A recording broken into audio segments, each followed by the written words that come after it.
ഈശോ മിശിഹായ്ക്ക് സ്തുതിയായിരിക്കട്ടെ. പ്രിയപ്പെട്ട കുട്ടികളെ, എല്ലാവർക്കും സുഖമാണല്ലേ? എല്ലാവരും മിടുക്കരായിട്ടിരിക്കുവാണ് ക്ലാസ്സിന് വേണ്ടിയിട്ട്. നമുക്ക് തുടങ്ങുന്നതിന് മുൻപ് പതിവ് പോലെ പ്രാർത്ഥിക്കാം. എല്ലാവരും എഴുന്നേറ്റ് കൈകൂപ്പി കണ്ണടച്ച് നിന്നേ. നമുക്ക് പ്രാർത്ഥിക്കാം. കർത്താവായ ഈശോയെ, ഞങ്ങളെയും ഞങ്ങളുടെ കുടുംബത്തെയും ഞങ്ങളുടെ അധ്യാപകരെയും എല്ലാം പരിപൂർണമായി ഞങ്ങൾ അങ്ങയുടെ കരങ്ങളിലേക്ക് സമർപ്പിക്കുന്നു. ഞങ്ങൾക്കുള്ളവയെല്ലാം ഞങ്ങൾക്ക് അങ്ങ് ദാനമായി നൽകിയതാണെന്ന് ഞങ്ങൾ തിരിച്ചറിയുന്നു. നല്ല ഈശോയെ, ഓരോ ദിവസങ്ങളിലും അങ്ങ് ഞങ്ങളുടെ മേൽ ചൊരിയുന്ന വലിയ കരുണയോർത്ത് ഞങ്ങൾ അങ്ങേക്ക് നന്ദി പറയുന്നു. ഞങ്ങൾ പഠിക്കാൻ പോകുന്ന കാര്യങ്ങളെ പൂർണ്ണമായി ഞങ്ങൾ അങ്ങയുടെ കരങ്ങളിലേക്ക് സമർപ്പിക്കുന്നു. അങ്ങയുടെ പരിശുദ്ധാത്മാവിനെ നൽകി ഞങ്ങളുടെ ബുദ്ധിയെ പ്രകാശിപ്പിക്കണമെന്ന് ഞങ്ങൾ പ്രാർത്ഥിക്കുന്നു.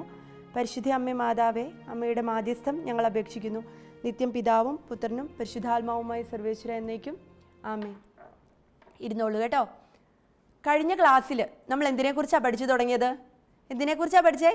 7ാമത്തെ പാഠത്തിൽ 6ാം പ്രമാണത്തെക്കുറിച്ച് അല്ലേ? 6ാം പ്രമാണം എന്താണെന്ന് നമുക്കറിയാം. എന്താണ്? വ്യഭിചാരം ചെയ്യരുത്. അപ്പോൾ ആ പാഠത്തിൽ നമ്മൾ പഠിച്ചു തുടങ്ങിയപ്പോൾ പഠിച്ചായിരുന്നു, എല്ലാ ജീവജാലങ്ങളും, എല്ലാ സസ്യങ്ങളും, എല്ലാ ജന്തുക്കളും, എല്ലാ മനുഷ്യരും എല്ലാവർക്കും അവരുടെ വംശം നിലനിർത്തുന്നതിന് വേണ്ടി ദൈവം പ്രത്യേകമായ ചില കഴിവുകൾ നൽകിയിട്ടുണ്ട്. ഇല്ലേ? ഓർക്കുന്നില്ലേ നമ്മൾ കഴിഞ്ഞ ക്ലാസ്സിൽ പഠിച്ചത്? ഉണ്ടല്ലേ? അപ്പോൾ അതിനെക്കുറിച്ച് നമ്മൾ പഠിച്ചു വന്നപ്പോൾ നമ്മൾ പഠിച്ചായിരുന്നു മനുഷ്യനെ ദൈവം എങ്ങനെയാണ് സൃഷ്ടിച്ചതെന്ന്. എങ്ങനെയാണ് മനുഷ്യനെ സൃഷ്ടിച്ച ദൈവം മനുഷ്യനെ സ്ത്രീയും പുരുഷനുമായി സൃഷ്ടിച്ചു അല്ലേ? ഉൽപ്പത്തി 1:27 നമ്മൾ കാണുവാണ്, ദൈവം മനുഷ്യനെ സ്ത്രീയും പുരുഷനുമായി സൃഷ്ടിച്ചു. ദൈവം മനുഷ്യനെ സ്ത്രീയും പുരുഷനുമായിട്ട് സൃഷ്ടിച്ചപ്പം അവർക്ക് ചില പ്രത്യേക കഴിവുകളൊക്കെ ദൈവം കൊടുത്തു. എന്തൊക്കെയാ കൊടുത്തേ? സ്നേഹിക്കാനുള്ള കഴിവ്, സ്നേഹിക്കപ്പെടാനുള്ള കഴിവ് അല്ലേ? സ്നേഹം പങ്കുവയ്ക്കാനുള്ള കഴിവ്, കുഞ്ഞുങ്ങൾക്ക് ജന്മം നൽകാനുള്ള കഴിവ് ഒക്കെ ദൈവം അവർക്ക് നൽകി അല്ലേ? ദൈവം അവർക്ക് നൽകിയ കഴിവ്, മനുഷ്യർക്ക് നൽകിയ കഴിവ്, ലൈംഗികത എന്നൊരു കഴിവ് ദൈവം മനുഷ്യർക്ക് നൽകിയിട്ടുണ്ട്. എന്തിനു വേണ്ടിയിട്ടാ കഴിവ് നൽകിയെന്നാണ് നമ്മൾ പഠിച്ചത്. എന്താണ്? ഭൂമിയിൽ എപ്പോഴും മനുഷ്യവംശം നിലനിൽക്കുന്നതിന് വേണ്ടി അല്ലേ? മാതാപിതാക്കൾക്ക് മക്കളുണ്ടാവുന്നതിന് വേണ്ടി, ഓരോ ദിവസങ്ങൾ കഴിയും തോറും മനുഷ്യർ ഭൂമിയിൽ ഇല്ലാതാവാതിരിക്കുന്നതിന് വേണ്ടി, നമ്മുടെ വംശം എന്നും നിലനിൽക്കുന്നതിന് വേണ്ടി ദൈവം സൃഷ്ടിച്ച മനുഷ്യർ എപ്പോഴും സന്തോഷവാന്മാരായിരിക്കുന്നതിന് വേണ്ടി ദൈവം അങ്ങനെ ഒരു അനുഗ്രഹം മനുഷ്യർക്ക് നൽകി. പക്ഷെ നമ്മൾ പഠിച്ചു എന്താണ്? ദൈവം നൽകിയ ആ അനുഗ്രഹം തെറ്റായി അനാവശ്യ കാര്യങ്ങൾക്കായി ഉപയോഗിക്കുന്നുണ്ടല്ലേ? ലൈംഗിക വിശുദ്ധിക്ക് നിരക്കാത്ത രീതിയിലുള്ള പാപങ്ങൾ സംഭവിക്കുന്നുണ്ട്. നമ്മൾ പഠിച്ചായിരുന്നു ഇല്ലേ? ലൈംഗിക വിശുദ്ധിക്ക് നിരക്കാത്ത പാപങ്ങൾ എന്ന് പറയുമ്പോൾ നമുക്കറിയാം, നമ്മുടെ ശരീരം പരിശുദ്ധാത്മാവിന്റെ ആലയമാണെന്ന് വചനത്തിൽ പറയുന്നുണ്ട്. അപ്പൊ പരിശുദ്ധാത്മാവിന്റെ ആലയമായ നമ്മുടെ ശരീരത്തിന് നിരക്കാത്ത, ശരീരത്തിന്റെ പരിശുദ്ധിക്ക് നിരക്കാത്ത പാപങ്ങളൊക്കെ ശരീരത്തിൽ ചെയ്യുന്ന വ്യക്തികളുണ്ട്. അപ്പൊ അതൊക്കെ ദൈവം ഇഷ്ടപ്പെടുന്നില്ല. ഇഷ്ടപ്പെടുന്നുണ്ടോ? ഇല്ലല്ലേ? നമ്മുടെ ശരീരം പരിശുദ്ധാത്മാവിന്റെ ആലയമാണ്. അപ്പൊ പരിശുദ്ധാത്മാവിന്റെ ആലയമായി നമ്മുടെ ശരീരം ഉപയോഗിച്ചുകൊണ്ട് പാപം ചെയ്തു കഴിഞ്ഞാൽ അത് ദൈവത്തിന് ഇഷ്ടപ്പെടത്തില്ല. അപ്പൊ അത് പാപമായിട്ട് മാറുന്നു അല്ലേ? നമ്മുടെ ശരീരം പാപം ചെയ്യാതെ വിശുദ്ധമായിരിക്കണം എന്ന് ദൈവം ആഗ്രഹിക്കുന്നു. 6ാം പ്രമാണം ദൈവം നൽകിയിരിക്കുന്നത് എന്തിനാണെന്ന് അറിയാമോ? എന്തിനാണ്? വ്യക്തികളും കുടുംബങ്ങളും വിശുദ്ധിയിൽ നിലനിൽക്കുന്നതിന് വേണ്ടി, എപ്പോഴും വ്യക്തികളും കുടുംബങ്ങളും ഒക്കെ വിശുദ്ധിയിൽ ആയിരിക്കുന്നതിന് വേണ്ടിയിട്ടാണ് വ്യഭിചാരം ചെയ്യരുത് എന്ന 6ാം പ്രമാണം ദൈവം മനുഷ്യർക്കായിട്ട് നൽകിയത് അല്ലേ? നമ്മൾ പഠിക്കുന്നുണ്ട്, വ്യഭിചാരം ചെയ്യുന്ന വ്യക്തി എന്ന് പറഞ്ഞാൽ സ്വന്തം ശരീരത്തിനെതിരായാണ് പാപം ചെയ്യുന്നത്. കാരണം മറ്റെല്ലാ പാപങ്ങളും പ്രമാണങ്ങളിൽ, ബാക്കി എല്ലാ പാപങ്ങളും എടുത്തു നോക്കിയാൽ നമുക്കറിയാം അതെല്ലാം ശരീരത്തിന് വെളിയിൽ ചെയ്യുന്ന പാപങ്ങളാണ്, ശരിയല്ലേ? പക്ഷെ വ്യഭിചാരം ചെയ്യുക എന്ന് പറഞ്ഞാൽ ശരീരത്തിൽ ചെയ്യുന്ന പാപങ്ങളാണ്. അതുകൊണ്ട് തന്നെ ആ പാപത്തിന്റെ കാഠിന്യം കൂടുതലാണ്. വ്യഭിചാരം ചെയ്യരുത് എന്ന് പറയുന്നതിനെ കുറിച്ച്, വ്യഭിചാരം ചെയ്യുന്നതിനെതിരെയുള്ള തെറ്റുകൾ എന്തൊക്കെയാണ് എന്നുള്ളതിനെ കുറിച്ച് വചനം പറയുന്നുണ്ട്. വിശുദ്ധ പൗലോസ് ശ്ലീഹ കൊറിന്തോസുകാർക്ക് എഴുതിയ ലേഖനം 6ാം അധ്യായത്തിൽ പറയുന്നുണ്ട്. നമുക്ക് ആ വചനഭാഗം ഒന്ന് വായിച്ചു നോക്കാം.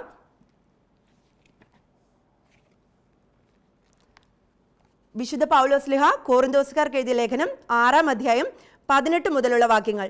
വ്യഭിചാരത്തിൽ നിന്ന് ഓടി അകലുവിൻ. മനുഷ്യൻ ചെയ്യുന്ന മറ്റു പാപങ്ങളെല്ലാം ശരീരത്തിനു വെളിയിലാണ്. വ്യഭിചാരം ചെയ്യുന്നവനാകട്ടെ സ്വന്തം ശരീരത്തിനെതിരായി പാപം ചെയ്യുന്നു. നിങ്ങളിൽ വസിക്കുന്ന ദൈവദത്തമായ പരിശുദ്ധാത്മാവിന്റെ ആലയമാണ് നിങ്ങളുടെ ശരീരമെന്ന് നിങ്ങൾക്ക് അറിഞ്ഞുകൂടെ? നിങ്ങൾ നിങ്ങളുടെ സ്വന്തമല്ല, നിങ്ങൾ വിലയ്ക്ക് വാങ്ങപ്പെട്ടവരാണ്. ആകയാൽ നിങ്ങളുടെ ശരീരത്തിൽ ദൈവത്തെ മഹത്വപ്പെടുത്തുവിൻ. നമ്മുടെ കർത്താവായ മിശിഹായ്ക്ക് സ്തുതി. നമ്മൾ എന്താ ഈ വചനത്തിലൂടെ കണ്ടത്? നമ്മുടെ ശരീരം പരിശുദ്ധാത്മാവിന്റെ ആലയമാണ് അല്ലേ? ആ പരിശുദ്ധാത്മാവിന്റെ ആലയത്തിനെതിരായി നമ്മൾ ഒരിക്കലും പാപം നമ്മുടെ ശരീരത്തിൽ ചെയ്യാൻ പാടില്ല. നമുക്കറിയാം സഭയിൽ 2 തരത്തിലുള്ള ആളുകളാണുള്ളത്. ഏതൊക്കെയാണ് ആളുകൾ? ഒന്ന് വിശുദ്ധരായി തീർന്നവര് അല്ലെ? വിശുദ്ധരായവര്. 2 വിശുദ്ധിയിലേക്ക് വിളിക്കപ്പെട്ടിരിക്കുന്നവര്. അപ്പൊ നമ്മളൊക്കെ ഇതിൽ ഏത് വിഭാഗത്തിലാ പെടുന്നേ? ഏത് വിഭാഗത്തിലാ? നിങ്ങൾക്ക് അറിയാം അല്ലേ? പറഞ്ഞേ, ഏത് വിഭാഗത്തിലാ? വിശുദ്ധിയിലേക്ക് വിളിക്കപ്പെട്ടിരിക്കുന്നവരാ നമ്മളെല്ലാവരും അല്ലെ? അപ്പൊ നമ്മൾ വിശുദ്ധിയിലേക്ക് വിളിക്കപ്പെട്ടിരിക്കുന്നവരായിരിക്കുമ്പോൾ വിശുദ്ധി ലക്ഷ്യമാക്കി അല്ലെങ്കിൽ ഭാവിയിൽ വിശുദ്ധരായി തീരണം, ഈശോയ്ക്ക് പ്രിയപ്പെട്ട ഒരു വിശുദ്ധനായി തീരണം, ഈശോയ്ക്ക് പ്രിയപ്പെട്ട ഒരു വിശുദ്ധയായി തീരണം, ആ ചിന്തയോടുകൂടി വേണം നമ്മളൊക്കെ ജീവിക്കാനായിട്ട് അല്ലേ? അപ്പോൾ ആ വിശുദ്ധിക്കെതിരായി വരുന്ന എല്ലാ പാപങ്ങളും നമ്മുടെ ജീവിതത്തിൽ നിന്ന് പൂർണ്ണമായി ഒഴിവാക്കി നിർത്തണം എന്നാണ് ദൈവം നമ്മളോട് ആവശ്യപ്പെടുന്നത്.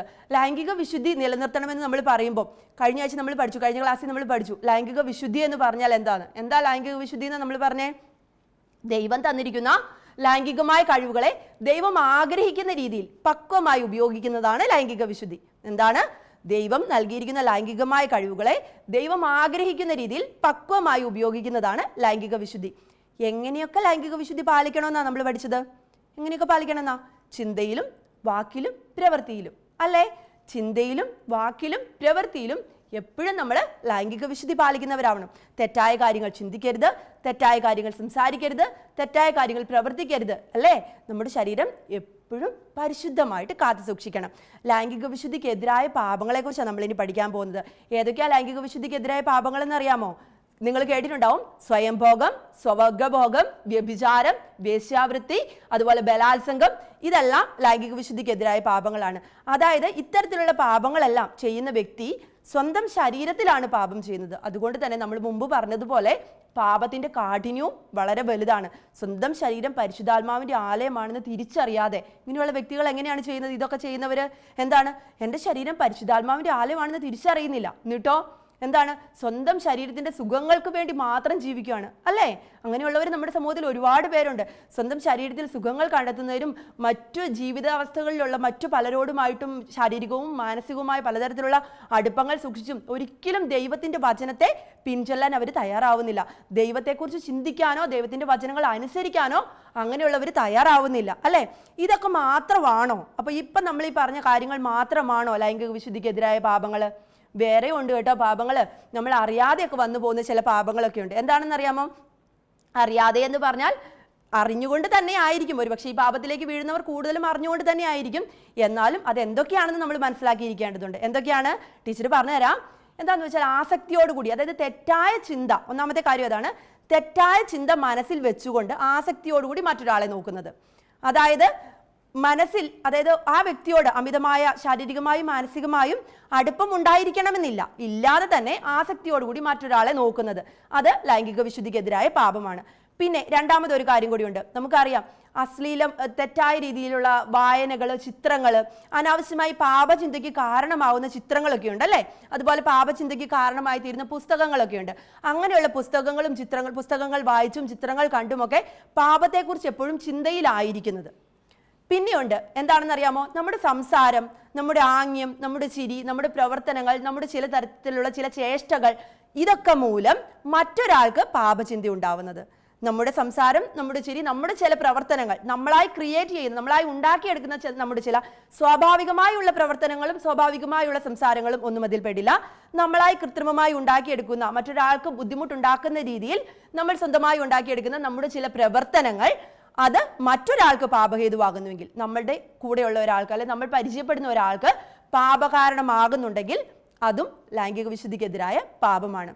അതുപോലെ സ്വന്തം വികാരങ്ങളെ നിയന്ത്രിക്കാൻ കഴിയാത്തത്, നമ്മൾ ഏത് രീതിയിലായിരുന്നാലും ഏത് ജീവിതാവസ്ഥയിലായിരുന്നാലും ആ ജീവിതാവസ്ഥയിൽ നമ്മൾ വിശുദ്ധി പാലിക്കണം. നമ്മൾ കഴിഞ്ഞ ക്ലാസ്സിൽ പഠിച്ചായിരുന്നു അല്ലേ? വിവാഹിതർ വിവാഹ ബന്ധത്തിൽ പരിശുദ്ധി കാത്തു സൂക്ഷിച്ചുകൊണ്ട് ലൈംഗിക വിശുദ്ധി പാലിക്കണം. അതുപോലെ അവിവാഹിതർ എങ്ങനെ ചെയ്യണം? ധാർമ്മിക നിയമങ്ങൾ പാലിച്ചുകൊണ്ട് ലൈംഗിക വിശുദ്ധി പാലിക്കണം. വൈദികരും സിസ്റ്റേഴ്സും ഒക്കെ അവരുടെ ബ്രഹ്മചര്യ വ്രതം കാത്തു സൂക്ഷിച്ചുകൊണ്ട് ലൈംഗിക വിശുദ്ധി പാലിക്കണം അല്ലേ? അപ്പൊ അതുകൊണ്ട് തന്നെ ഏത് മേഖലയിലുള്ള ആളാണെങ്കിലും അവരായിരിക്കുന്ന അവസ്ഥയിൽ അവരുടെ വികാരങ്ങളെ നിയന്ത്രിക്കാൻ അവർ ശീലിക്കണം. ഇല്ലെങ്കിൽ അത് ലൈംഗിക വിശുദ്ധിക്കെതിരായ പാപമാണ്. അതുപോലെ അമിതമായ ഫാഷൻ ഭ്രമം കൊണ്ട് വസ്ത്രധാരണത്തിലൊന്നും ശ്രദ്ധിക്കാത്തവര്, ഫാഷന്റെ പുറകെ പോയി സ്വന്തം ശരീരത്തെക്കുറിച്ച് ശ്രദ്ധയില്ലാത്തവര്, ആ ശ്രദ്ധക്കുറവ് മൂലം മറ്റൊരാൾക്ക് പാപകാരണമായി അത് മാറുന്നുണ്ടെങ്കിൽ അതും ലൈംഗിക വിശുദ്ധിക്കെതിരായ പാപമാണ്. പിന്നെ ഒന്നുകൂടി ഉണ്ട്, നമുക്ക് എല്ലാവർക്കും പരിചിതമായ ഒരു കാര്യം. നമുക്കിപ്പോൾ എല്ലാവരും തന്നെ സോഷ്യൽ മീഡിയയുടെ സാന്നിധ്യം നമ്മുടെ എല്ലാം ജീവിതത്തിലുണ്ട് അല്ലേ? അപ്പോൾ നമ്മുടെ ഫോൺ വിളികൾ കൊണ്ടോ, നമ്മുടെ മെസ്സേജുകൾ കൊണ്ടോ, നമ്മുടെ കത്തുകൾ കൊണ്ടോ, അല്ലെങ്കിൽ നമ്മുടെ സംസാരം കൊണ്ടോ, നമ്മുടെ ചില പ്രവൃത്തികൾ കൊണ്ടോ, അല്ലെങ്കിൽ നമുക്ക് മറ്റുള്ളവരോടുള്ള ആ സമീപനത്തിൽ ഉണ്ടാകുന്ന ചില വ്യത്യാസങ്ങൾ കൊണ്ടോ മറ്റൊരാൾക്ക് പാപകാരണമാകുന്നുണ്ടെങ്കിൽ അതും ലൈംഗിക വിശുദ്ധിക്കെതിരായ പാപമാണ്. മനസ്സിലായോ? അപ്പോൾ നമ്മൾ ജീവിക്കുമ്പോൾ ഈ ചെറിയ കാര്യങ്ങളല്ല, ചെറുത് എങ്കിലും വലിയ കാര്യങ്ങൾ, ഈ കാര്യങ്ങളൊക്കെ എപ്പോഴും മനസ്സിൽ സൂക്ഷിച്ചുകൊണ്ട് വേണം വേറൊരാളോട് സംസാരിക്കാനും വേറൊരാളോട് പെരുമാറാനും.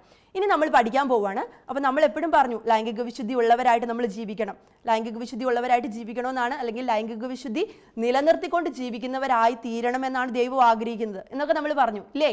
അപ്പോൾ നമുക്ക് ലൈംഗിക വിശുദ്ധി പാലിക്കാൻ സഹായകരമായ കുറച്ച് കാര്യങ്ങളുണ്ട്. നിങ്ങളുടെ പാഠപുസ്തകത്തിൽ ചോദ്യമായിട്ട് ഇത് വരുന്നുണ്ട്.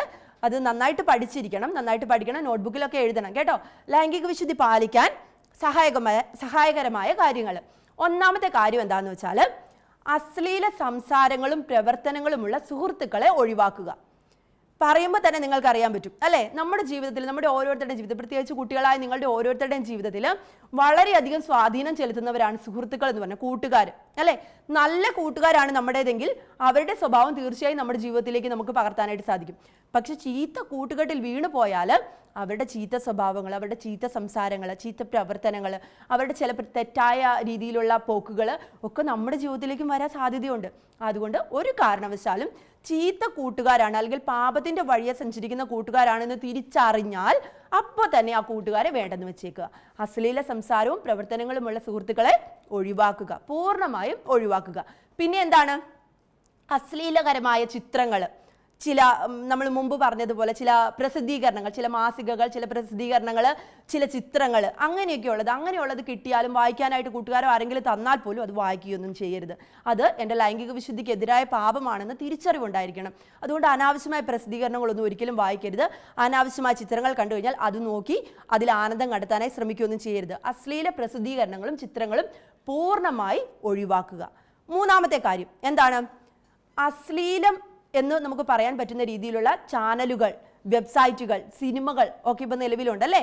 മറ്റു പല ഭാഷാ സിനിമകളും അല്ലാതെ തന്നെയുള്ള സിനിമകളും ഒക്കെയുണ്ട്. തെറ്റായ വഴിയിലേക്ക് ഓരോ വ്യക്തികളെയും നടത്താൻ കാരണമാകുന്ന ചില സിനിമകളൊക്കെ ഉണ്ട്. അപ്പോൾ അങ്ങനെയുള്ള സിനിമകളും അങ്ങനെയുള്ള ചാനലുകളും നിങ്ങൾക്കറിയാം, ഇപ്പോൾ എല്ലാവരും സോഷ്യൽ മീഡിയ ഉപയോഗിക്കുന്നവരാണ്. നിങ്ങളുടെ വിരൽത്തുമ്പിലാണ് നിങ്ങൾ പാപത്തിലേക്ക് വീണു പോകാനുള്ള സാധ്യതകൾ. അത് എപ്പോഴും തിരിച്ചറിവുണ്ടായിരിക്കണം.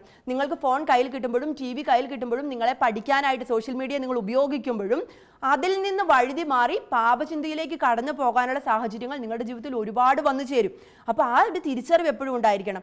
എനിക്ക് പാപചിന്ത ഉണ്ടാവാനുള്ള കാരണങ്ങൾ ഇതിലൂടെ ഉണ്ടാകും, ഞാൻ അതിലേക്ക് പോകരുത്, എൻ്റെ ദൈവം അത് ഇഷ്ടപ്പെടുന്നില്ല എന്ന തിരിച്ചറിവോടുകൂടി അങ്ങനെയുള്ള വെബ്സൈറ്റുകൾ, അങ്ങനെയുള്ള TV ചാനലുകൾ, അങ്ങനെയുള്ള പ്രോഗ്രാമുകൾ, അങ്ങനെയുള്ള തെറ്റായ മൊബൈൽ ഫോണിൻ്റെ അമിതമായ ഉപയോഗം ഇതെല്ലാം ഒഴിവാക്കിയേക്കുക. പിന്നെ നാലാമത്തെ കാര്യം എന്താണെന്ന് വെച്ചാൽ സംസാരം, വസ്ത്രധാരണം, വിനോദം എന്നിവയിൽ അടക്കം പാലിക്കുക. നമുക്കറിയാം അല്ലേ, നമ്മുടെ തെറ്റായ വസ്ത്രധാരണം കൊണ്ട് നമ്മളോട് മറ്റൊരാൾക്ക് തെറ്റായ ചിന്ത തോന്നുന്നുവെങ്കിൽ, അതായത് മറ്റൊരാൾക്ക് നമ്മൾ കാരണം, നമ്മുടെ തെറ്റായ വസ്ത്രധാരണമോ നമ്മുടെ തെറ്റായ മറ്റെന്തെങ്കിലും കാരണങ്ങൾ കൊണ്ട് മറ്റൊരാൾക്ക് അത് പാപകാരണമാകുന്നുവെങ്കിൽ അവർക്കുള്ളതിനേക്കാൾ കൂടുതൽ പാപം ആർക്കാണ് ഉണ്ടാവുക? നമുക്കാണ് ഉണ്ടാവുന്നത്. കാരണം എന്താണ്? ഈശോ പറഞ്ഞിട്ടുണ്ട്, പാപ കാരണമാകുന്നവർക്കാണ് കൂടുതൽ പാപം ഉണ്ടാവുക. അപ്പൊ നമുക്ക് എല്ലാവർക്കും അറിയാം, നമ്മൾ കാരണം വേറൊരാൾക്ക് പാപം ഉണ്ടാവാൻ നമ്മൾ ഇടയാക്കരുത്. അതുപോലെ തന്നെ നമ്മൾ ശ്രദ്ധിക്കേണ്ട ഒരുപാട് കാര്യങ്ങളുണ്ട്. അടുത്ത കാര്യം എന്താണ്? നമുക്കറിയാം, പ്രാർത്ഥനയിലൂടെ ജീവിതത്തിൽ എല്ലാ പ്രശ്നങ്ങളെയും നേരിടാനായിട്ട് നമുക്ക് പറ്റും ഇല്ലേ? പ്രാർത്ഥനകളും കൂദാശ സ്വീകരണങ്ങളും എപ്പോഴും നമ്മുടെ ജീവിതത്തിൽ ഉണ്ടെങ്കിൽ, അല്ലെങ്കിൽ കൂദാശകൾ എപ്പോഴും നമ്മൾ സ്വീകരിക്കുകയും എപ്പോഴും നമ്മൾ വ്യക്തിപരമായി പ്രാർത്ഥിക്കുകയും ചെയ്യുന്നവരാണെങ്കിൽ പാപത്തിന്റെ സാന്നിധ്യം നമ്മുടെ ജീവിതത്തിൽ ഒരിക്കലും ഉണ്ടാവില്ല. നമ്മൾ പഠിച്ചിട്ടുണ്ട് അല്ലേ? നമുക്ക് എല്ലാവർക്കും അറിയാവുന്ന കാര്യമാണ്. അതുകൊണ്ട് തന്നെ കൂടെ വിശുദ്ധ കുമ്പസാരം എന്ന കൂദാശ സ്വീകരിക്കാൻ തയ്യാറാവുക. സാധിക്കുമ്പോഴൊക്കെ വിശുദ്ധ കുർബാന സ്വീകരിക്കുക. അതുപോലെ എപ്പോഴും വ്യക്തിപരമായിട്ട് ടീച്ചർ കഴിഞ്ഞ ക്ലാസ്സുകളിലൊക്കെ പഠിപ്പിച്ച് തന്നിട്ടുണ്ട്, 1 മിനിറ്റെങ്കിലും സ്വന്തമായി ഒന്ന് പ്രാർത്ഥിക്കാൻ, വീട്ടിൽ കുടുംബ പ്രാർത്ഥന അല്ലാതെ വ്യക്തിപരമായിട്ട് ഒറ്റയ്ക്ക് ഇരുന്ന് ഈശോയോടൊന്ന് പ്രാർത്ഥിക്കാൻ സമയം കണ്ടെത്തണം. തീർച്ചയായും ഒരുപാട് അനുഗ്രഹങ്ങൾ അതുവഴി നമുക്ക് നേടിയെടുക്കാനായിട്ട് സാധിക്കും. കുറച്ച് സമയം ജീവിതത്തിൽ 24 മണിക്കൂറിൽ കുറച്ച് സമയം എൻ്റെ ഈശോയ്ക്ക് വേണ്ടി മാറ്റിവെക്കാൻ നമ്മൾ തയ്യാറാവണം. ഒന്നുകിൽ കുറച്ച് മാതാവിനോട് എത്രയും ദയുള്ള മാതാവ് എന്ന് പ്രാർത്ഥന ചൊല്ലുകയോ അല്ലെങ്കിൽ ഈശോയോട് വ്യക്തിപരമായിട്ട് സംസാരിച്ച് പ്രാർത്ഥിക്കുകയോ ഒക്കെ ചെയ്യാം. 1 മിനിറ്റെങ്കിലും അതിനുവേണ്ടി മക്കളെ സമയം കണ്ടെത്തണം. അപ്പോൾ ലൈംഗിക വിശുദ്ധിക്കെതിരായ പാപങ്ങൾ എന്നല്ല ഒരു പാപങ്ങളും നമ്മുടെ ജീവിതത്തിലേക്ക് കടന്നു വരികയില്ല. അടുത്തത്, നമ്മുടെ വായനകളൊക്കെ നമ്മൾ പ്രത്യേകം ശ്രദ്ധിക്കണം. നമ്മൾ മുമ്പ് പറഞ്ഞു അല്ലേ, അശ്ലീല പ്രസിദ്ധീകരണങ്ങൾ നമ്മളെ പാപത്തിലേക്ക് വീഴിക്കുന്ന തരത്തിലുള്ള പല പുസ്തകങ്ങളും പല ചിത്രങ്ങളും ഒക്കെ ഇപ്പോൾ ഉണ്ട്. പക്ഷേ നമ്മൾ എന്താണ് ചെയ്യേണ്ടത്? അതൊന്നും വായിക്കരുത്. പിന്നെ എന്താ വായിക്കേണ്ടേ? വിശുദ്ധ ഗ്രന്ഥം വായിക്കണം. നിങ്ങൾ വിശുദ്ധ ഗ്രന്ഥം വായിച്ചു തീർത്തിട്ടുണ്ടോ? ഇതുവരെ 7ാം ക്ലാസ്സിലായില്ലേ? വായിച്ചു തീർത്തിട്ടില്ലെങ്കിൽ ഇനി തുടങ്ങുക കേട്ടോ. ഒരു ദിവസം ഒരു അധ്യായമെങ്കിലും വെച്ച് വായിച്ചാൽ മതി. അപ്പോൾ കുറച്ച് നാൾ കൊണ്ട് തന്നെ നിങ്ങൾക്ക് വിശുദ്ധ ഗ്രന്ഥം പൂർണ്ണമായിട്ട് വായിച്ചു തീർക്കാനായിട്ട് സാധിക്കും. അപ്പോൾ അതുകൊണ്ട് തന്നെ സമയം കിട്ടുമ്പോൾ തെറ്റായ, അതായത് നമുക്ക് പാപകാരണമാകുന്ന അല്ലെങ്കിൽ നമ്മുടെ ചിന്ത മാറിപ്പോകുന്ന തരത്തിലുള്ള പുസ്തകങ്ങളൊന്നും വായിക്കാതെ പരമാവധി വിശുദ്ധ ഗ്രന്ഥം, അതുപോലെ വിശുദ്ധരുടെ ജീവചരിത്രങ്ങൾ ഒക്കെ വായിക്കാനായിട്ട് ശ്രദ്ധിക്കുക. എന്തിനാ വിശുദ്ധരുടെ ജീവചരിത്രങ്ങൾ വായിക്കാൻ ടീച്ചർ പറഞ്ഞേ? എന്തിനാണ്? നമുക്ക് ആ വിശുദ്ധരുടെ ജീവിത മാതൃക നമ്മുടെ ജീവിതത്തിലേക്ക് കൊണ്ടുവരാൻ പറ്റും ഇല്ലേ? വിശുദ്ധരുടെ ജീവചരിത്രം വായിക്കുമ്പം അവരെങ്ങനെയാണ് ഈശോയെ സ്നേഹിച്ചത്, അവരെങ്ങനെയാണ് അവരുടെ ജീവിതത്തിൽ വിശുദ്ധിയിലേക്ക് എത്തിച്ചേർന്നത് എന്നൊക്കെ നമുക്ക് മനസ്സിലാക്കാൻ പറ്റും. അപ്പം നമുക്ക് ഓരോരുത്തർക്കും വളരെ എളുപ്പത്തിൽ തന്നെ അവരുടെ മാതൃക സ്വീകരിച്ചുകൊണ്ട് വിശുദ്ധരായി തീരാൻ പറ്റും, വേണ്ടേ? അപ്പോൾ അങ്ങനെയുള്ള വിശുദ്ധരുടെ ജീവചരിത്രം വായിക്കാനായിട്ട് നമ്മൾ ഓരോരുത്തരും ശ്രദ്ധിക്കണം. അടുത്ത എന്താണ്? പരിശുദ്ധ അമ്മയുടെ മാധ്യസ്ഥം തേടുക. പരിശുദ്ധ അമ്മയുടെ മാധ്യസ്ഥം തേടുന്നതിനെ കുറിച്ച് നമ്മൾ വേറൊരു ക്ലാസ്സിൽ പറഞ്ഞായിരുന്നു. എന്താണ്? വിശുദ്ധ ജോൺ പോൾ രണ്ടാമൻ മാർപ്പാപ്പ പറഞ്ഞ കാര്യങ്ങൾ അല്ലേ? എല്ലാ പ്രതീക്ഷകളും, അതായത് നമ്മുടെ ക്രൈസ്തവരായ നമ്മുടെ ഓരോരുത്തരുടെയും ജീവിതത്തിൽ നമ്മൾ മാതൃകയാക്കേണ്ട ഒരാളാണ് പരിശുദ്ധ അമ്മ എന്നാണ് നമ്മൾ പഠിച്ചത് അല്ലേ? എല്ലാ പ്രതീക്ഷകളും അസ്തമിക്കുമ്പോഴും പ്രാർത്ഥിക്കാൻ പരിശുദ്ധ അമ്മയിൽ നിന്ന് നമ്മൾ പഠിക്കുന്നു. പിന്നെ എന്താണ് നമ്മൾ പഠിക്കുന്നത്? എന്താ പഠിക്കുന്നത്? ഈശോയെ സ്നേഹിക്കാൻ പരിശുദ്ധ അമ്മയിൽ നിന്ന് നമ്മൾ പഠിക്കുന്നു. അതുപോലെ എന്താണ്? എല്ലാ കാര്യങ്ങൾക്കും ദൈവഹിതത്തിന് കീഴടങ്ങാൻ, ഇതാ കർത്താവിൻ്റെ ദാസി എന്ന് പറഞ്ഞ് കർത്താവ് പറയുന്നത് എൻ്റെ ജീവിതത്തിൽ സംഭവിക്കട്ടെ എന്ന് പൂർണ്ണ മനസ്സോടുകൂടി തീരുമാനിക്കാൻ നമ്മൾ പരിശുദ്ധ അമ്മയിൽ നിന്നാണ് പഠിക്കുന്നത്. അപ്പോൾ എപ്പോഴും പരിശുദ്ധ അമ്മയോട് പ്രാർത്ഥിക്കുന്ന ഒരുപാട് അനുഗ്രഹങ്ങൾ നമുക്ക് നേടിത്തരും. മക്കൾക്ക് സാധിക്കുമെങ്കിൽ, ഇപ്പം ഫ്രീ ആയിട്ടൊക്കെ വീട്ടിലിരിക്കുകയാണ്, പഠിക്കുന്ന തിരക്കുകളൊക്കെ ഉണ്ട്, എന്നാലും സാധിക്കുമെങ്കിൽ ഒരു ദിവസം 33 എത്രയും ദയുള്ള മാതാവ് എന്ന പ്രാർത്ഥന ചൊല്ലാൻ സാധിക്കുമെങ്കിൽ ചെല്ലുക. അത് ഒരുപാട് അനുഗ്രഹദായകമാണ്. ടീച്ചറിന് വ്യക്തിപരമായിട്ടും ഒരുപാട് അനുഭവങ്ങൾ ഉള്ളതുകൊണ്ടാണ് ടീച്ചർ ഇത് നിങ്ങളോട് പറഞ്ഞു തരുന്നത്. ഒരു ദിവസം 33 എത്രയും ദയുള്ള മാതാവ്, എപ്പോഴെങ്കിലും 33 തവണ എത്രയും ദയുള്ള മാതാവെ ചൊല്ലാൻ അത്ര അധികം സമയമൊന്നും വേണ്ട അല്ലേ? ആയിരിക്കുമ്പോൾ നിങ്ങൾ പഠിക്കുന്ന സമയം അല്ലാതെ നിങ്ങൾ ഫ്രീ ആയിട്ടിരിക്കുന്ന സമയങ്ങൾ ഇഷ്ടം പോലെ ഉണ്ടാവും. ആ സമയത്ത് സാധിക്കുമ്പോഴൊക്കെ 33 തവണ എത്രയും ദയുള്ള മാതാവെ ചെല്ലാൻ സാധിക്കുമെങ്കിൽ അത് നിങ്ങളുടെ ജീവിതത്തിൽ വലിയൊരു അനുഗ്രഹമായിട്ട് മാറുന്നത് നിങ്ങൾക്ക് ഓരോരുത്തർക്കും മനസ്സിലാക്കാൻ സാധിക്കും. അതുകൊണ്ട് പരിശുദ്ധ അമ്മയുടെ മാധ്യസ്ഥം തേടി പ്രാർത്ഥിക്കുന്നത് നമ്മുടെ ജീവിത വിശുദ്ധി നിലനിർത്താൻ നമുക്ക് സഹായിക്കും. അടുത്തത് എന്താണ്? പക്വതയുള്ള വ്യക്തികളുടെ ഉപദേശം സ്വീകരിക്കുക. ആരാ ഈ പക്വതയുള്ള വ്യക്തികൾ എന്ന് പറയുന്നത്? അല്ലേ, നമുക്കറിയാം, നിങ്ങളെക്കാൾ പ്രായത്തിന് മുതിർന്നവർ, അല്ലെങ്കിൽ നിങ്ങളെക്കാൾ അറിവുള്ളവർ, അതായത് നിങ്ങളുടെ മാതാപിതാക്കൾ, നിങ്ങളുടെ അധ്യാപകർ, ഇതൊന്നും അല്ലാതെ തന്നെ നിങ്ങളെക്കാൾ അറിവുള്ള ആരും തരുന്ന നല്ല ഉപദേശങ്ങൾ സ്വീകരിക്കാൻ നിങ്ങൾ തയ്യാറാവണം. എന്നോട് ഇത് പറഞ്ഞു, ഞാനതൊന്നും അനുസരിക്കില്ല, ഞാൻ എൻ്റെ ഇഷ്ടത്തിനേ നടക്കുള്ളൂ, അല്ലെങ്കിൽ ഞാൻ എൻ്റെ ഇഷ്ടത്തിനെ പ്രവർത്തിക്കുള്ളൂ, ഇഷ്ടമുള്ള വസ്ത്രമേ ഞാൻ ധരിക്കുള്ളൂ, ഇതാണ് എനിക്ക് ഇഷ്ടം, ഇതാണ്, ഇല്ലെങ്കിൽ ഇത് ധരിക്കാനാണ് എനിക്കിഷ്ടം, അല്ലെങ്കിൽ ഇങ്ങനെ സംസാരിക്കാനാണ് എനിക്കിഷ്ടം, ഇങ്ങനെ പെരുമാറാനാണ് എനിക്കിഷ്ടം. അങ്ങനെയൊന്നും അല്ല. പിന്നെയോ, മുതിർന്നവർ പറഞ്ഞു തരുമ്പോൾ, അധ്യാപകരും മാതാപിതാക്കളും നമ്മുടെ ബഹുമാനപ്പെട്ട വൈദികരും സിസ്റ്റേഴ്സും ഒക്കെ നിങ്ങൾക്ക് ഉപദേശങ്ങൾ തരുമ്പോൾ എന്തിനാണെന്ന് തിരിച്ചറിയണം. അവരെ ഒഴിവാക്കി നിർത്തി, അവരുടെ വാക്കുകളെ പൂർണ്ണമായി ഒഴിവാക്കി നിർത്തിക്കൊണ്ട് ഞാൻ എൻ്റെ ഇഷ്ടത്തിന് ജീവിക്കും, അല്ലെ എനിക്ക് ഇഷ്ടമുള്ള പോലെ ഞാൻ നടക്കുന്നേ, അങ്ങനെയല്ല പറയേണ്ടത്. പിന്നെയോ, അവർ പറയുന്നത് എൻ്റെ നന്മയ്ക്കാണ് എന്ന തിരിച്ചറിവ്. നമ്മൾ കഴിഞ്ഞ ക്ലാസ്സുകളിലൊക്കെ അത് പറഞ്ഞായിരുന്നു അല്ലേ? മുതിർന്നവർ പറയുന്നത് എൻ്റെ നന്മയ്ക്കാണ്. ഒരിക്കലും മാതാപിതാക്കളോ അധ്യാപകരോ നമ്മളെക്കാൾ പ്രായത്തിന് മുതിർന്നവരോ നമ്മുടെ വൈദികരോ സിസ്റ്റേഴ്സോ ഒന്നും മക്കൾ മോശമാവാൻ വേണ്ടിയിട്ടായിരിക്കുമല്ലോ പറയുന്നേ അല്ലേ? ഉപദേശങ്ങൾ തരുന്നത് എപ്പോഴും എന്തിനു വേണ്ടിയിട്ടായിരിക്കും? മക്കൾ ഏറ്റവും നല്ല മക്കളാവണം അല്ലേ? ഏറ്റവും നല്ല മാതൃകയുള്ള, മറ്റുള്ളവർക്ക് മാതൃക കാണിച്ചു കൊടുക്കുന്ന വ്യക്തികളായിട്ട് മാറണം, സമൂഹത്തിൽ ഏറ്റവും വിലയേറിയവരായിട്ട് മാറണം. അങ്ങനെയൊക്കെയാണ് നമ്മളെല്ലാവരും ആഗ്രഹിക്കുന്നത് അല്ലേ? അപ്പോൾ അതുകൊണ്ടാണ് മറ്റുള്ളവർ, എൻ്റെ അധ്യാപകരും എൻ്റെ മാതാപിതാക്കളും ഒക്കെ എനിക്കിത് പറഞ്ഞു തരുന്നത് എന്നുള്ള തിരിച്ചറിവുണ്ടായിരിക്കണം. അതുകൊണ്ട് തന്നെ പൂർണ്ണ മനസ്സോടുകൂടി അവരെയൊക്കെ അംഗീകരിക്കാനും അനുസരിക്കാനും മക്കൾ തയ്യാറാവണം. അപ്പോൾ നമ്മൾ എന്തൊക്കെയാണ് പഠിച്ചത്? ലൈംഗിക വിശുദ്ധി പാലിക്കാൻ സഹായകരമായ കാര്യങ്ങൾ പഠിച്ചു അല്ലേ? അപ്പോൾ ഈ കാര്യങ്ങളെല്ലാം ജീവിതത്തിൽ പകർത്താനായിട്ട് ശ്രദ്ധിക്കണം. വ്യഭിചാരം ചെയ്യരുതെന്ന 6ാം പ്രമാണം നമ്മളെ പഠിപ്പിക്കുന്നത് എന്താണെന്നറിയാമോ?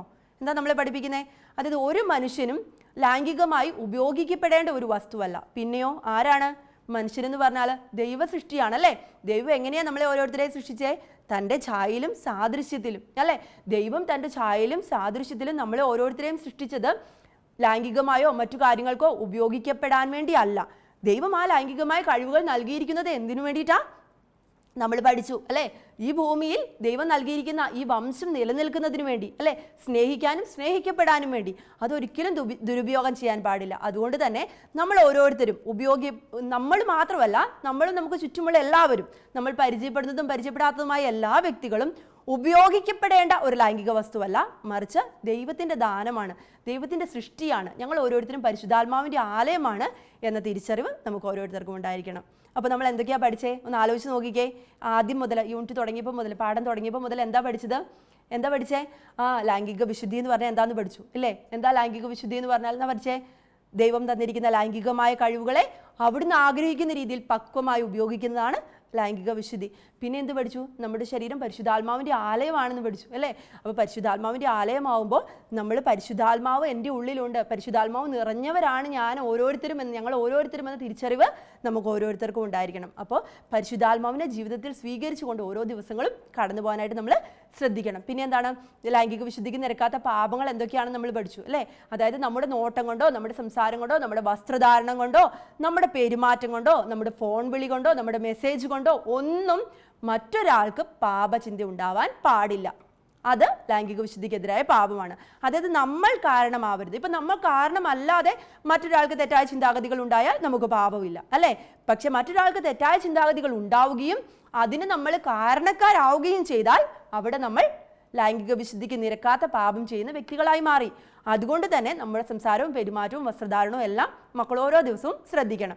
അതുകൊണ്ട് മറ്റുള്ളവർക്ക് ബുദ്ധിമുട്ടുണ്ടാക്കുന്ന തരത്തിലുള്ള ഒരു വസ്ത്രങ്ങളും ധരിക്കരുത്, അല്ലെങ്കിൽ ഒരു തരത്തിലുള്ള സംസാരങ്ങളും നടത്തരുത്, ഒരു തരത്തിലും ആരോടും പെരുമാറരുത്, അങ്ങനെയുള്ള ഫോൺ വിളികളൊന്നും നടത്തരുത്, അങ്ങനെയുള്ള മെസ്സേജസ് ഒന്നും ചെയ്യരുത്. കേട്ടല്ലോ? ഇനി എന്താണ് ലൈംഗിക വിശുദ്ധിക്ക് അല്ലെങ്കിൽ ലൈംഗിക വിശുദ്ധി പാലിച്ച് ജീവിക്കാൻ നമ്മളെ സഹായിക്കുന്ന കാര്യങ്ങൾ എന്തൊക്കെയാണെന്ന് പഠിച്ചു അല്ലേ? എന്തൊക്കെയാണ് പഠിച്ചേ? ജനറലായിട്ടൊന്ന് പറഞ്ഞിട്ടുണ്ടെങ്കിൽ നമുക്കറിയാം. കൂടുതൽ സമയം പ്രാർത്ഥിക്കണം, പരിശുദ്ധി അമ്മയോട് പ്രാർത്ഥിക്കണം, അതുപോലെ വിശുദ്ധ ഗ്രന്ഥം വായിക്കണം, വിശുദ്ധരുടെ ജീവചരിത്രങ്ങൾ വായിക്കണം. നമ്മൾ കഴിഞ്ഞ ക്ലാസ്സിൽ പറഞ്ഞായിരുന്നു മരിയ ഗൊരേത്തിയുടെ കാര്യം അല്ലേ? അപ്പോൾ മരിയ ഗൊരേത്തിയുടെ മാധ്യസ്ഥമൊക്കെ പ്രാർത്ഥിക്കണം. അപ്പം മരിയ ഗൊരേത്തിയുടെ അനുഗ്രഹം ജീവിതത്തിലുണ്ടാവും അല്ലെ? മരിയ ഗൊരേത്തി നമ്മൾക്ക് വേണ്ടി ഈശോയുടെ മാധ്യസ്ഥം യാചിക്കും അല്ലേ? അപ്പോൾ അങ്ങനെയുള്ള ജീവിതാവസ്ഥയിലൂടെയൊക്കെ നമ്മൾ കടന്നു പോകണം. ലൈംഗിക വിശുദ്ധി നമ്മൾ പാലിച്ച് ജീവിക്കാൻ തയ്യാറാകുമ്പോഴും നമുക്ക് ചിലപ്പോൾ അറിയാതെ നമ്മുടെ ജീവിതത്തിലേക്ക് തെറ്റുകൾ എന്തെങ്കിലും വന്നു പോകുന്നുണ്ടോ എന്ന് നമുക്ക് തിരിച്ചറിയാനായിട്ട് ഒരു വീഡിയോ ഉണ്ട്. മക്കൾ ഈ വീഡിയോ ഒന്ന് കണ്ടു നോക്കിക്കേ.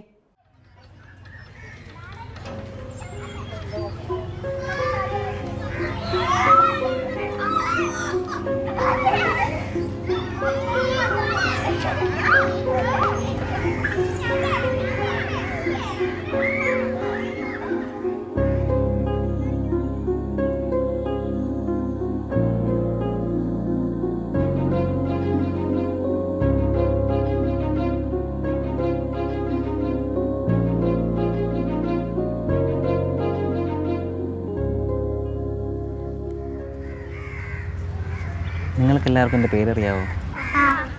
എന്താ പേര്? ആണോ? നിങ്ങൾക്ക് എന്നെ ഇഷ്ടമാണോ? അതെന്താ എന്ത് ചോദിച്ചാലും ഇങ്ങനെ തലയിട്ടണം? എന്താ നിങ്ങൾക്ക് എല്ലാവർക്കും നാക്കുണ്ടോ? കാണിച്ചേ. അപ്പോൾ വാ തുറന്ന് പറയാലോ. നിങ്ങൾക്കൊക്കെ ഇപ്പം എന്നെ ഇഷ്ടമാണെന്ന് പറഞ്ഞില്ലേ? അപ്പം ഞാനൊരു കാര്യം പറഞ്ഞാൽ നിങ്ങൾ കേൾക്കുമോ? മതി, നല്ലതാണെങ്കിൽ കേട്ടാൽ മതി. മോശം കാര്യമാണ് നിങ്ങൾ കേൾക്കണ്ട. കാരണം എന്താണ്? ഡേഞ്ചറാണ്. ഡേഞ്ചറിന് മലയാളത്തിൽ എന്താ പറയുക? അപകടം. അപ്പോൾ ഏതൊക്കെ രീതിയിലുള്ള അപകടങ്ങൾ നിങ്ങൾക്കറിയാം? എന്തൊക്കെ രീതിയിലുള്ള അപകടം ഉണ്ടാവാം? വണ്ടി ഇടിച്ച അപകടം ഉണ്ടാവും. ഗുഡ്. പിന്നെ പ്ലെയിനിൽ പോകുമ്പോൾ പൊട്ടിത്തെറിച്ച അപകടം ഉണ്ടാവും. ബൈക്ക് ഓടിക്കുമ്പോൾ അപകടം ഉണ്ടാവില്ലേ? അപ്പോൾ ഈ അപകടം ഇല്ലാണ്ടിരിക്കാൻ വേണ്ടിയിട്ട് നമ്മൾ എന്താ ചെയ്യുക? ബൈക്ക് ഓടിക്കുമ്പോൾ ഹെൽമെറ്റ് വയ്ക്കും. കാർ ഓടിക്കുമ്പോഴോ സീറ്റ് ബെൽറ്റ് ഇടും. സ്പീഡ് കുറച്ച് ഓടിക്കണം അല്ലേ? അതേപോലെ നമ്മൾ വെള്ളത്തിൽ പോകുകയാണെങ്കിൽ എന്ത് ചെയ്യും? ഇങ്ങനെ ഓരോ അപകടം ഉണ്ടാവാണ്ടിരിക്കാൻ വേണ്ടിയിട്ട് ഓരോ സേഫ്റ്റി മെഷേഴ്സ് ഉണ്ട്. ഇതേപോലെ തന്നെ നമ്മുടെ ബോഡിക്കും സേഫ്റ്റി മെഷേഴ്സ് ഉണ്ട്. എന്തൊക്കെയാണെന്നറിയോ? നമ്മുടെ ശരീരത്തിൽ മറ്റുള്ളവർ തൊടാൻ പാടില്ലാത്തതായിട്ടുള്ള ചില ഭാഗങ്ങളുണ്ട്. 2 രീതിയിലുള്ള ടച്ച് ഉണ്ട്. ഒന്ന് ഗുഡ് ടച്ച്, ഒന്ന് ബാഡ് ടച്ച്. ഗുഡ് ടച്ച് എന്താണെന്ന് വെച്ചാൽ നമ്മൾ വീട്ടിലേക്ക് ഇരിക്കുന്ന സമയത്ത് നമ്മുടെ പാരൻസ് നമ്മളെ കുളിപ്പിക്കുമ്പോഴോ അല്ലെങ്കിൽ നമ്മൾ പുന്നാരിപ്പിക്കുമ്പോഴോ അല്ലെങ്കിൽ കെട്ടിപ്പിടിക്കുമ്പോഴൊക്കെ നിങ്ങൾക്ക് ഭയങ്കര ഇഷ്ടമല്ലേ? അപ്പോൾ ഈ പ്രൈവറ്റ് പാർട്സിൽ തൊട്ടുന്നിരിക്കാം. പക്ഷെ അതൊന്നും കുഴപ്പമില്ല, അത് ഗുഡ് ടച്ച് അല്ലേ? പിന്നെ നിങ്ങളുടെ അനുവാദമില്ലാതെ, നിങ്ങളുടെ സമ്മതമില്ലാതെ ആരെങ്കിലും ഇതേപോലെ ഈ പ്രൈവറ്റ് പാർട്സിൽ തൊടുകയാണെന്നുണ്ടെങ്കിൽ അതും ബാഡ് ടച്ചാണ്. ഇപ്പോൾ നിങ്ങളുടെ ഈ പ്രൈവറ്റ് പാർട്സ് മൂലം ഡേഞ്ചർ ഉണ്ടായി കഴിഞ്ഞിട്ടുണ്ടെങ്കിൽ എടുക്കേണ്ട 3 സേഫ്റ്റി മെഷേഴ്സ് ഉണ്ട്. ആദ്യത്തെ എന്താണെന്ന് ഞാൻ പറയാം. നിങ്ങൾക്ക് എല്ലാവർക്കും ഒച്ച വയ്ക്കാൻ അറിയോ? ഒന്ന് ഒച്ച വെച്ചേ. ഇനി എല്ലാവരും നോ എന്ന് പറഞ്ഞേ. നോ. ഓ കൊള്ളാലോ. അപ്പോൾ ഇങ്ങനെ എന്തെങ്കിലും സംഭവിച്ചിട്ട് നിങ്ങൾ ആദ്യമേ എന്ത് പറയണം? നോ എന്ന് ഷൗട്ട് ചെയ്യണം. മനസ്സിലായോ? ഇനി രണ്ടാമത്തെ കാര്യം, ഇങ്ങനെ ഇതേപോലെ എന്തെങ്കിലും സംഭവിച്ചിട്ടുണ്ടെങ്കിൽ യു ഷുഡ് ഗോ എവേ. നിങ്ങൾ ഓടിപ്പോകണം. നിങ്ങൾ എങ്ങോട്ട് ഓടിപ്പോകും? പാരൻസിനടുത്ത്. അല്ലെങ്കിൽ നിങ്ങൾക്ക് ഏറ്റവും വിശ്വാസമുള്ള ആരാണോ അവരുടെ അടുത്തേക്ക് നിങ്ങൾ ഓടിച്ചെല്ലണം. മൂന്നാമത്തെ കാര്യം എന്താണെന്ന് വെച്ചിട്ടുണ്ടെങ്കിൽ നിങ്ങൾക്ക് 5 ട്രസ്റ്റഡ് അഡൽട്ട്സ് വേണം. അതായത് 5 ബോഡി ഗാർഡ്സ്. ഇങ്ങനെ എന്തെങ്കിലും സംഭവിച്ചിട്ടുണ്ടെങ്കിൽ നിങ്ങൾ പോയി പറയേണ്ടതായിട്ടുള്ള 5 ബോഡി ഗാർഡ്സ് വേണം. അത് പാരൻസ് ആവാം, ടീച്ചേഴ്സ് ആവാം, നിങ്ങൾക്ക് വിശ്വാസമുള്ള ആര് വേണമെങ്കിലും ആവാം. എന്നിട്ട് ഒരാളുടെ അടുത്ത് പറഞ്ഞ് നിങ്ങൾക്ക് അതിന് മറുപടി കിട്ടിയില്ലെങ്കിൽ അടുത്ത ആളുടെ അടുത്ത് പോകണം, അടുത്ത ആളുടെ അടുത്ത് കിട്ടിയില്ലെങ്കിൽ അടുത്ത ആളുടെ അടുത്ത് പോകണം. അങ്ങനെ ഈ 5 ട്രസ്റ്റഡ് അഡൽട്ട്സ് നിങ്ങൾക്ക് വേണം. ആരൊക്കെയാണ് നിങ്ങളുടെ 5 ട്രസ്റ്റഡ് അഡൽട്ട്സ്? നിങ്ങൾക്ക് ആരൊക്കെയാണുള്ളത്? അമ്മ, അപ്പ, പിന്നെ ഗ്രാൻഡ് പേരൻസ്, ടീച്ചർ. ഇപ്പോൾ 5 ട്രസ്റ്റഡ് അഡൽട്ട്സ് നിങ്ങൾക്ക് കിട്ടിയില്ലേ? അപ്പോൾ ഇങ്ങനെ ഡേഞ്ചർ വന്നാൽ ചെയ്യേണ്ട 3 കാര്യങ്ങൾ എന്തൊക്കെയാണ്? നോ എന്ന് ഷൗട്ട് ചെയ്യണം. രണ്ടാമത്തെ ഗോ എവേ, നിങ്ങൾ ഓടിപ്പോകണം. നിങ്ങൾ എങ്ങോട്ടേക്ക് ഓടിപ്പോവും? പാരൻസ് ഉണ്ടെങ്കിൽ പാരൻസിൻ്റെ അടുത്തേക്ക്. മൂന്നാമത്തെ ടെൽ, അതായത് നിങ്ങളുടെ 5 ട്രസ്റ്റഡ് അഡൽട്ട്സിൻ്റെ അടുത്ത് നിങ്ങൾ പറയണം. എന്തൊക്കെയാണ്? No, go, tell. അപ്പോൾ ഇങ്ങനെ ഈ ബോഡിയിലൂടെ ഉണ്ടാകുന്ന ഡേഞ്ചേഴ്സിനെ കുറിച്ചൊക്കെ നമ്മൾ സംസാരിച്ചു. ഇനി അല്ലാതെയും നിങ്ങൾക്ക് ഡേഞ്ചേഴ്സ് ഉണ്ടാകും. എങ്ങനെയാണ്? നിങ്ങളിപ്പോൾ എവിടെയെങ്കിലും നിൽക്കുമ്പോൾ അങ്ങനെ സ്ട്രേഞ്ചേഴ്സ് ആയിട്ടുള്ള ആൾക്കാർ നിങ്ങൾക്ക് വന്നിട്ട് നിങ്ങൾക്ക് ഇഷ്ടമുള്ള ചോക്ലേറ്റ് തരും, മിഠായി തരും, ഐസ്ക്രീം തരും. അങ്ങനെ നിങ്ങൾ മേടിച്ച് കഴിക്കുമോ? കഴിക്കാൻ പാടില്ല. അതുപോലെ നിങ്ങൾക്ക് പരിചയമുള്ളവരോ പരിചയമില്ലാത്തവരുള്ള ആൾക്കാർ നിങ്ങൾക്ക് ചില മൊബൈലിൽ ചിലപ്പോൾ ചില മോശമായ ഫോട്ടോസ് കാണിക്കും, വീഡിയോസ് കാണിക്കും. അങ്ങനെയാണെങ്കിൽ നിങ്ങളതൊന്നും കാണാൻ നിൽക്കരുത്. നിങ്ങൾ ഈ 5 ട്രസ്റ്റഡ് ബോഡി ഗാർഡ്സിനടുത്ത് നിങ്ങൾ ഈ കാര്യം പോയി പറയണം. പറയോ? ഇനി അഥവാ ഇങ്ങനെ എന്തെങ്കിലും സംഭവിക്കുകയാണെങ്കിൽ നിങ്ങൾ ഒരു കാരണവശാലും പേടിക്കണ്ട കേട്ടോ. ഒരു കാരണം കൊണ്ടും നിങ്ങളുടെ തെറ്റല്ല. നിങ്ങളെ സഹായിക്കാനും നിങ്ങളുടെ കൂടെ നിങ്ങളുടെ പാരൻസ് ഉണ്ട്, ടീച്ചേഴ്സ് ഉണ്ട്, ഞങ്ങളെല്ലാവരും ഉണ്ട്, ചൈൽഡ് ഹെൽപ്പ് ലൈൻ ആൾക്കാരുണ്ട്, പോലീസ് ഉണ്ട് കേട്ടോ. ഒരു കാരണവശാലും നിങ്ങൾ പേടിക്കേണ്ട കാര്യമില്ല. എന്നിനി ഞാനൊരു കാര്യം ചോദിക്കട്ടെ, നിങ്ങൾ ആർക്കൊക്കെ പാട്ട് പാടാൻ അറിയാം? അറിയോ? നിങ്ങൾക്ക് ഏറ്റവും ഇഷ്ടപ്പെട്ട പാട്ട് ഏതാണ്? ആലപ്പുഴ ഇഷ്ടമാണോ? നമുക്ക് പാട്ട് പാടിയാലോ? ഞാൻ റെഡി 1 2 3 പറയാം, അത് നമുക്ക് പാട്ട് പാടാവേ. റെഡി 1 2 3.